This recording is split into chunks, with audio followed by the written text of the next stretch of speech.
celebrates the achievements and resilience of African women across the globe. I am your host, Osasu Igbenegionoguche, and on today's episode, we're shining the spotlight on African women who are making significant strides and leading on the global stage. From politics to business, technology to the arts and development, African women are breaking barriers and reshaping narratives. From the likes of Amina J. Mohammed, the Deputy Secretary General of the United Nations, who has been a champion for sustainable development and women's empowerment, to Apostle Folorunsho Alakija, founder of Famfa Oil Limited and overall General of Christ. Ms. Alakija has not only shattered glass ceilings in the male-dominated oil industry, but has also dedicated her resources to empowering women and girls through education and entrepreneurship. These are just a few examples of African women who are leading on the global stage, breaking stereotypes and inspiring future generations. As we celebrate their achievements, let's continue to uplift and support the voices and contributions of all women and girls world over. On today's episode, I recall a conversation with the Director General of the World Trade Organization, Dr. Ngozi Okonjo Iweala, alongside Julia Gillard, former Prime Minister of Australia. This conversation happened during the heat of the COVID-19 pandemic. Here's what they had to say about how women leaders from different walks of life navigated the challenges and led with courage through these trying times. Have a listen. I am delighted to be moderating today's session with two astute professionals, Prime Minister Julia Gillard and Dr. Ngozi Okonjo Iweala, the co-authors of Women and Leadership. Thank you so much for making time out of your very busy schedules to be here today. Thanks, Professor. Thank you. You're most welcome. I'll start with you, Julia. A recent remark delivered by Alexandria Ocasio-Cortez, member of the U.S. House of Representatives, regarding sexism went viral. She echoed most of your 2012 speech, which was delivered at the Australian Parliament. What do you think is the role of media in reporting harassment and abuses meted out against female politicians and female leaders world over? I think the media has an incredibly important role, and one of the things that continues to trouble me is not only that we see differential treatment of women in the media and harassment of women on social media, but it only gets called out to public attention periodically. So we get an event like AOC's remarkable speech, and then there's a flurry in the media, but then it goes back to business as usual. But actually, harassment is still happening then. I would want a world in which the media each and every day is calling out harassment of women, shining a bright white spotlight, so we have the debates we need to have to make sure that women in public life don't face this kind of filth and vitriol. And to give a sense of the dimensions, at the Global Institute for Women's Leadership, where I chair at King's College London, we spend a lot of time studying representations of women in the media and harassment. We were very taken by an Amnesty International piece of work which studied a UK election and showed that over 40% of abusive tweets were directed at Diane Abbott, who was the first woman of colour to enter the House of Commons in the United Kingdom. So this is telling us not only is there harassment based on gender, but it intersects with race. And I'm really worried that in the forthcoming US election, we're going to get a real-time lesson in how bad this can be through the treatment of Vice Presidential candidate Kamala Harris. And I would just urge media to be on the job each and every day pointing this out. Speaking about the upcoming US elections, leadership has shown that, it plays a critical role in dealing with issues, everyday issues, and also pandemics that spring out of nowhere. So the COVID-19 pandemic has taught us that leadership is important. So how important is female leadership in this pandemic era? I think it's been very important, and I was drawn to a research report that came out a couple of days ago from two UK universities, and they've actually analysed now the 19 nations led by women against more than 190 nations overall. The fact that the statistic is 19 out of more than 190 should trouble us, shows us how few nations are led by women. But they've done quite a deep dive and shown that the nations led by women have had fewer deaths from the coronavirus, and that is because women tended to be quite risk averse and to lock their countries down quite early. So they took dramatic and early action to combat the transmission of the virus. So it's interesting to see that effectiveness of female leaders coming to the fore at a time like this. Now, I think we've got to take the next step and say, why is that? I'm not a believer that men and women's brains are different. And in fact, in the book, we spend a bit of time unpacking this, talking about neuroscience versus neurosexism. But what we do say in the book is that men and women have been socialised differently. We as voters tend to look for a distinctive style of female leadership. We want women to show strength and empathy.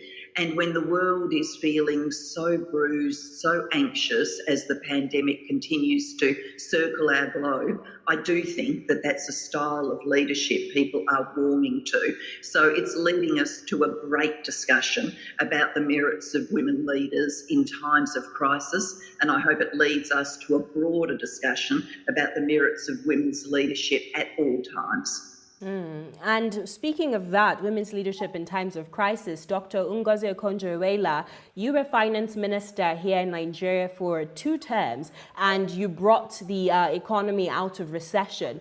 Can you speak to me about the economic effects of the COVID-19 pandemic on women in particular? How does this affect our fight for the United Nations Global Goals for Sustainable Development, particularly goal number 5, gender equality?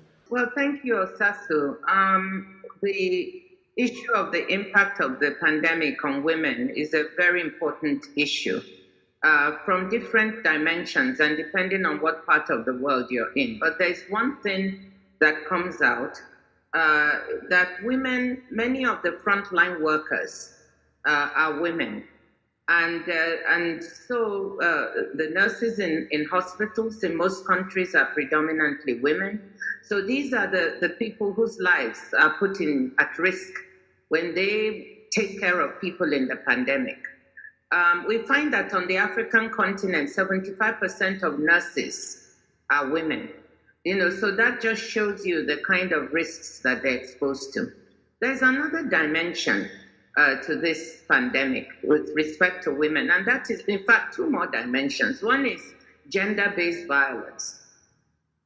Many studies done by the UN has found that gender-based violence has increased in many parts of the world.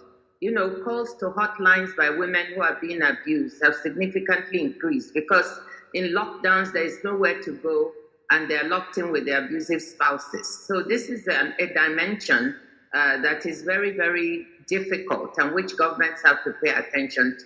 And thirdly, on the economics of it, you also find that women are predominantly, they own small and medium enterprises, small business owners, and you can see that these are the businesses that have been very severely impacted during this pandemic. So many of them have had to close down. There are some women who have been very creative in taking their businesses online, making masks even, and selling them online. But these are not the majority. Many women, particularly in our part of the world, in developing countries, find that when there are lockdowns, they lose their livelihood. And this also impacts on their families and households. And lastly, education. Girls are very impacted by the lockdown. Children out of school, it's found that when it's time to return, many of the girls don't return in developing countries and may even be entered into marriage. So you can see from various dimensions that the pandemic has a big effect on women. And I think that we should look to the solutions. When we look to solutions to the pandemic, we must not forget to put women and youth at the center of the conversation. As Grassa Machel, one of our iconic leaders on the continent has said repeatedly, to bring the solutions to light, we must involve women, we must involve our youth. Thank you. Thank you. And that leads me to my follow-up question, Dr. Ngozi. How do we go about doing that? What are a few strategies that we could implement in ensuring that women and girls across the world are included in the solutions that are preferred by leaders in coming up with a recovery plan post-pandemic? Well, I always say to people, because a lot of youth ask me, if you don't fight to be included, you will not be included. The same thing, I think if women are just sitting there and they don't fight to be included, then they won't have a voice. So I think we need to think of the strategies that can, force this inclusion. And one is through civil society. I mean, there are many women's groups who can give voice to the plight of women, the need for women to be included in decisions. They can also give voice to the fact that women have many solutions to some of the issues. It's not just about their problems, but the fact that they can bring solutions. So civil society has to be extremely active. And we have many women's groups. And so this is a time for them to come forward.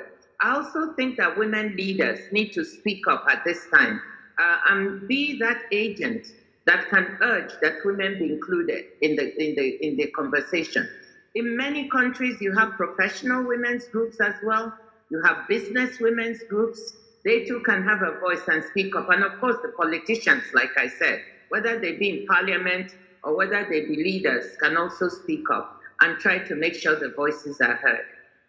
Speaking up is definitely the first step, but being heard is another ball game. Julia, from your experience as Prime Minister in Australia, how did you make yourself heard? How did you scale through the ranks of power to become Prime Minister?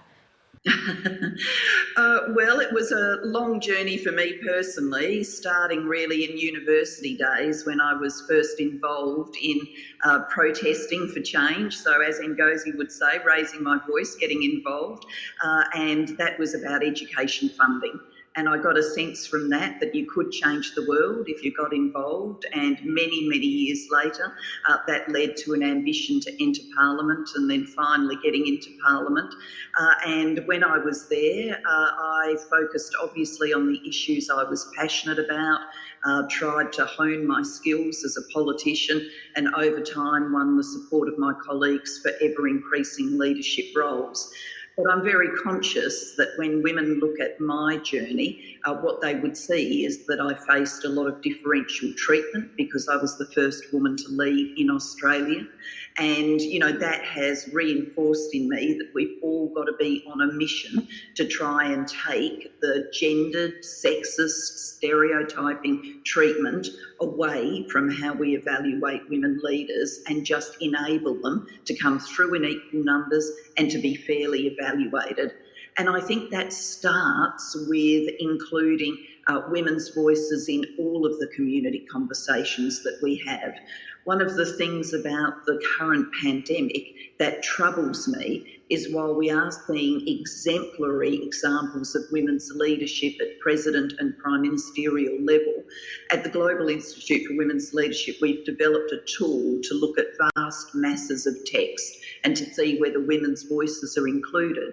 And when we did that on reporting about the coronavirus, we found that women's voices were disproportionately excluded. For example, political pieces around the coronavirus, women's voices were only 25% of the voices being heard.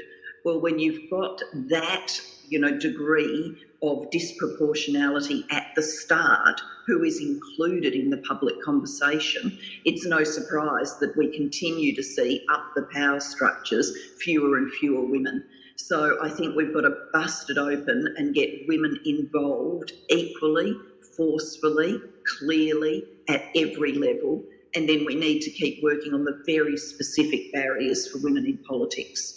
And I wonder, is your story the same with the other women who have held high positions of power that you interviewed for this book? You interviewed Theresa May, Mama Joyce Banda, Jacinda Ardern, and many other powerful women, did they share in their interviews also their strategies of, entering into these positions of power? Did they share with you, big lessons about addressing inclusion, in the political process? Because as I said, young women like myself, we speak and we speak very confidently, but getting those people empowered to listen is a different ballgame. So what big lessons can we take away from this book? For the experience of those women who have been in power, what big lessons do they leave behind to inspire young women like myself? This question goes to the both of you.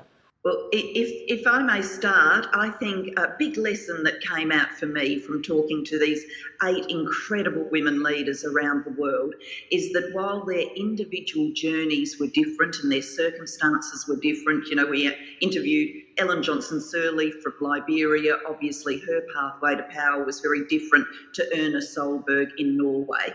And yet, with all of those differences in culture and context, there was much in common about the sexism they experienced as women leaders. So this, gendered treatment of women leaders is a global problem. It's everywhere. But each of them too talked about what they try to do now to expand networks, mentoring, sponsorship to include more women. So they are very focused on the change agenda, on bringing more women through. And that was true no matter what side of politics they came from. For example, a Conservative like Theresa May was also working to bring more women through. So I think that there is a use of power by women to change circumstances for the next generation.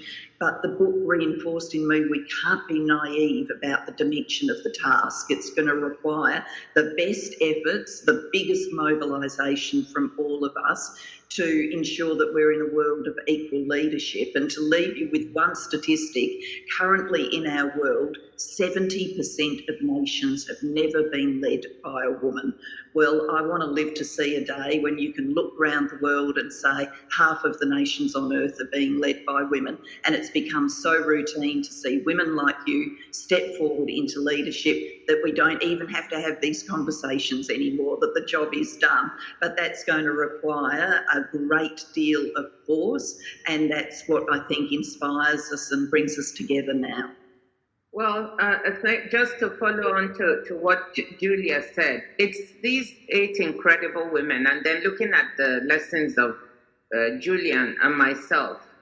One of the striking things is that the learning and the struggling doesn't go away. Even when you're a leader, this is one thing we learn from the experience. There are still issues of every day you have to deal with in your experience. What do you wear and how do people look at that? This was something that women struggle with, the way that their appearance is looked at, their hair, how they worry about it. Hillary Clinton talking of spending so many hours on the issue of what her hair looked like. So the women, even in the topmost position, are treated a little differently with respect to their appearance. Julia got it right when she said men have a uniform, it's the suit, and nobody looks at what they look like. Women don't, and they're subject to criticism. So it was interesting to me to find that. And you know what some of them did, or mostly all of them, develop a style. Like myself, I just developed a style and stuck to it. And then people get used to you in that style, and then they don't question. So many of them have done that. I think another thing that came through is just how incredibly hardworking these women were. And that's the other thing I want to say to all women. To get to leadership, it's not easy, but it can be done. But I won't lie to you, it entails a lot of hard work. Sometimes even when you're a leader, you may not even be heard. You may have to struggle with your fellow male leaders, as Ellen Johnson Sirleaf had to do sometimes, for your voice to be heard. So it's a continuing challenge, but to overcome it, you need a great deal of self-confidence. You have to believe in yourself and your mission. And the lesson from these women is that each one of them believed in their mission and their ability to change things. And so that's what I tell young women. You may not always be heard, but persevere. I can tell you myself that even till today, there are places I enter where I still have to project and struggle to be heard as a woman. Don't give up. That's the lesson we learned from all the women. Keep trying, and to make your voice heard, because it's important. And lastly, I think we need to talk about men. When we talk about women's leadership and women's voice and women's experiences, we often don't mention the men. But one of the things we did do in the book is to address some advice to men with respect to what they can do for women. And we encourage them, don't just be bystanders. You can also be agents for change. You can, when there's abuse of women, either online or in the media or whatever, you can raise your voice. Become the agent that tells people that this is not right and that we should correct it. You can be a mentor for women. And some of us have had incredible mentors who were men. I've had men as my mentors too, who helped me and advised me and opened doors. So women, you can also seek men as your mentors. Some of them can be incredibly supportive. We have the he-she movement of the United Nations, of Kumzile at the United Nations. She started it. And he for she is men who support women. So we should encourage that as well. Dr. Ngozi Okonjo Iweala, Prime Minister Julia Gillard, thank you so much for your time. Thank you, Osatsu. Thank you. As we wrap up this episode, let us honor the incredible resilience and leadership demonstrated by women like Dr. Ngozi Okonjo Iweala and Julia Gillard, whose stories inspire us to push boundaries and champion change. Their journeys remind us of the boundless potential within each of us to overcome challenges and shape a brighter, more inclusive world for generations to come. Let's celebrate their achievements and continue to uplift the diverse voices and contributions of women everywhere. Until the next episode of Womanity Africa comes your way, I wish you a safe and productive month ahead.